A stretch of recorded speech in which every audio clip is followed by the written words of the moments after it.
काही दिवसांपूर्वीच ममता कुलकर्णीने तिच्या महामंडलेश्वर पदाचा राजीनामा दिला होता। मात्र आता पुन्हा एकदा अभिनेत्री ममता कुलकर्णी महामंडलेश्वर बनलेली आहे।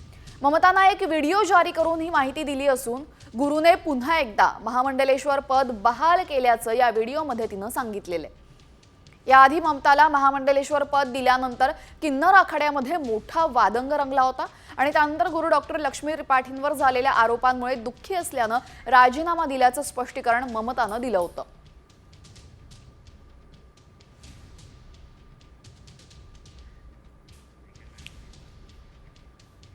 काही दिवसांपूर्वीच ममता कुलकर्णीने तिच्या महामंडलेश्वर पदाचा राजीनामा दिला होता। मात्र आता पुन्हा एकदा अभिनेत्री ममता कुलकर्णी महामंडलेश्वर बनलेली आहे। ममताने एक व्हिडिओ जारी करून ही माहिती दिली असून गुरुने पुन्हा एकदा महामंडलेश्वर पद बहाल केल्याचं या व्हिडिओमध्ये तिने सांगितलेलं आहे।